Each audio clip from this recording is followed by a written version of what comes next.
Corona virus నివారణ చర్యల్లో భాగంగా ప్రభుత్వం ప్రకటించిన లాక్డౌన్ నిబంధనలు ఉల్లంఘిస్తూ నల్గొండ జిల్లా దేవరకొండలో ఇటుక, బొగ్గు, సోలార్ పవర్ ప్లాంట్ యజమానులు ఇతర రాష్ట్రాల నుండి వచ్చిన కూలీలచే యథేచ్ఛగా పనులు కొనసాగిస్తున్నారు. దీంతో సమాచారం అందుకున్న సర్పంచ్ సుమతిరెడ్డి ఇటుక బట్టీలను పరిశీలించి పనులను నిలిపివేశారు. ప్రభుత్వ ఆదేశాలను ఉల్లంఘిస్తే కఠిన చర్యలు తీసుకుంటామని హెచ్చరించారు. నసర్లపల్లిలో ఇటుక బట్టి నిర్వహించడం ఇక్కడ పని చేస్తున్నారని చెప్పి నేను ఇక్కడ ఉద్దేశంతో వచ్చినాను. ఇక్కడ వచ్చే వరకు బట్టీలు ఉన్నాయి, బట్ వాళ్ళని గుంపులుగా ఉండి పని చేయొద్దని చెప్పడానికే వచ్చినాను.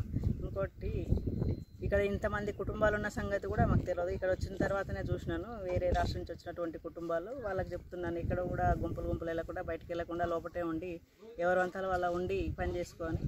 కాకపోతే వాళ్ళకు కూడా నేను ఒక హెల్ప్ చేయాలని నిన్ననే మేము ఒక ఆలోచన చేసుకున్నాను. ఊర్లో ఎవరైతే నిరుపేద కుటుంబాలు ఉన్నాయో వాళ్ళకి కొంచెం, కాబట్టి ఇప్పుడు కొంచెం డబ్బులు రావడానికి బ్యాంకులు కూడా సరిగ్గా పని చేయలేకుండా నివసించే కుటుంబాలకు కూడా నా సాధ్యమైనంత వరకు సాయం చేస్తానని చెప్పి పనులు నిర్వహిస్తే ఇంతవరకు ఇప్పుడు చేస్తే మాత్రం మేము వాళ్ళ మీద కఠిన చర్యలు తీసుకుంటాము.